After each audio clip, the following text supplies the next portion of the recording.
हिमाचल प्रदेश के मंडी में मानसून ने भारी तबाही मचाई हुई है और उसका ट्रेलर अब दिखाना भी शुरू मौसम ने कर दिया है।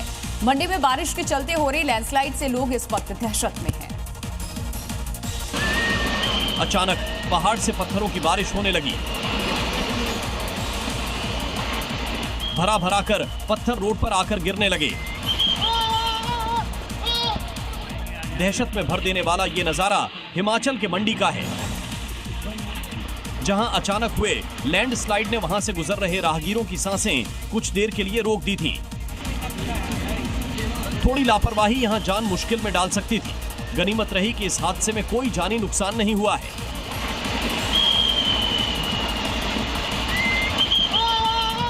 पहाड़ से सड़क पर लगातार मलबा और पत्थर गिरने से दोनों तरफ लंबा जाम लगा रहा। डर के साए में कई घंटों तक मुसाफिर फंसे रहे।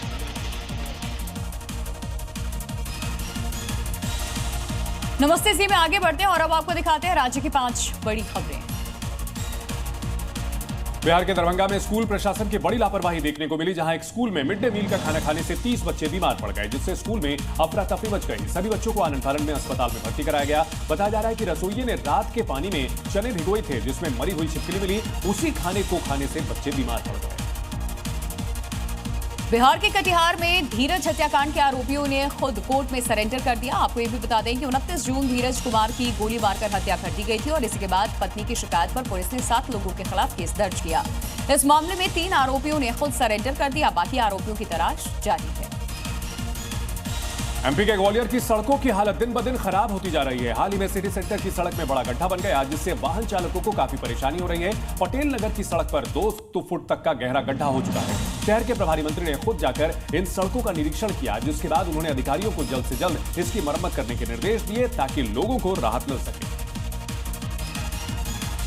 जयपुर विकास प्राधिकरण ने अवैध कॉलोनियों के खिलाफ बड़ी कार्रवाई की है और आईजी कैलाश बिश्नोई के निर्देश पर जेजे के अलग अलग जोन में बुलडोजर चलाकर करीब 19 बीघा अवैध कॉलोनियों को ध्वस्त कर दिया गया। ये कॉलोनियां बिना अनुमति के बनाई जा रही थी। प्रशासन की इस कार्रवाई ने साफ कर दिया है कि आगे कार्रवाई होती रहेगी। यूपी के मिर्जापुर में प्रशासन की बड़ी लापरवाही देखने को मिली, जहां अदबा बांध का डिवाइडर पहले ही बारिश में टूट गया, जिसके बाद मामले पर 3 सदस्यीय जांच समिति बनाई गई। साथ ही ठेकेदार को भी नोटिस भेजा गया। आपको बता दें कि अदबा बांध के ड्रिप फेज 2 के तहत पुनर्वास और सुधार के लिए करोड़ों की योजना बनाई गई है। बड़ी खबर आ रही है एमपी के उज्जैन से, जहां पर फ्लैग मार्च निकाला गया है। मुहर्रम को लेकर उज्जैन में फ्लैग मार्च निकाला गया। पुलिस ने सुरक्षा व्यवस्था का जायजा लिया है। पुलिस की अपील है शांति सौहार्द बनाए रखें। मुहर्रम को लेकर फ्लैग मार्च निकाल करके पुलिस ने मैसेज देने की कोशिश की है कि शांति और सौहार्द के साथ आप मुहर्रम का जुलूस निकालें।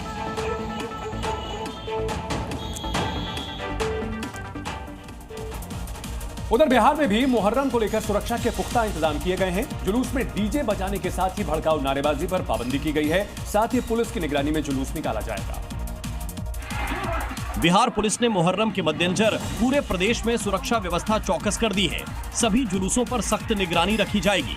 बिहार पुलिस ने जुलूसों पर पैनी नजर रखने के लिए सभी जिलों में कंट्रोल रूम बनाया है। प्रदेश में इस वर्ष 13,719 लाइसेंसी ताजिया जुलूस निकाले जाएंगे। बिहार के ADG law and order Pankaj दरार के मुताबिक बिना अनुमति के कोई जुलूस नहीं निकलेगा। साथ ही डीजे पर पूरी तरह प्रतिबंध रहेगा। मुहर्रम के दौरान कानून व्यवस्था बनाए रखने को लेकर बिहार पुलिस मुख्यालय ने सभी जिलों को अलर्ट किया है।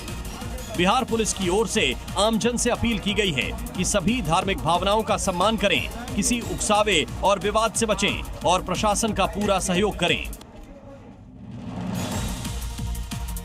और आइए आपको दिखाते हैं क्राइम से जुड़ी हुई 5 बड़ी खबरें।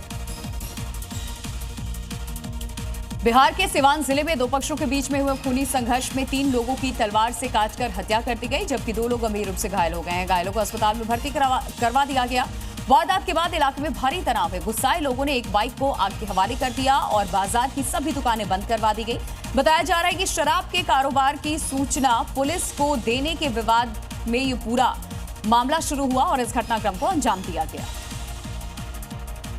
झारखंड के पश्चिमी सिंहभूम में नक्सली संगठन सीपीआई माओवादियों के खिलाफ चलाए जा रहे संयुक्त अभियान में सुरक्षा बलों ने बड़ी कामयाबी हासिल की है। सीमावर्ती जंगलों की पहाड़ियों में तलाशी अभियान चलाया गया। इस दौरान नक्सलियों के पहले से छिपाए गए करीब 30 शक्तिशाली आईईडी बम बरामद किए गए। सुरक्षा बलों की इस कार्रवाई से इलाके में बड़ी वारदात टल गई।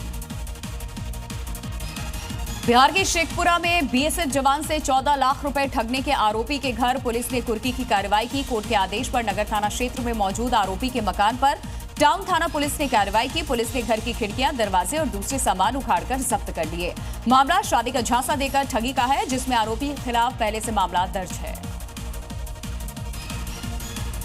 बिहार के जमुई से एक युवती को जबरन खींचकर ले जाने और धर्म परिवर्तन का दबाव बनाने का सनसनीखेज मामला सामने आया। पीड़ित के पिता के मुताबिक 28 जुलाई की शाम ट्यूशन से लौटते वक्त मोहम्मद सोहेल ने उनकी बेटी को पकड़कर छेड़छाड़ की और मुस्लिम धर्म अपनाने के लिए धमकाया। विरोध करने पर जान से मारने की धमकी भी दी। घर पहुंचकर युवती ने परिजनों को घटना बताई। परिजनों ने पुलिस से सख्त कार्रवाई की मांग की है।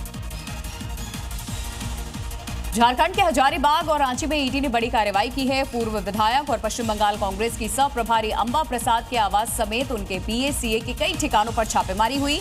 ये छापेमारी हजारीबाग और रांची में एक साथ की गई। कार्रवाई कथित वित्तीय गड़बड़ियों और मनी लॉन्ड्रिंग के एक बड़े मामले से जुड़ी बताई जा रही है। Zee News.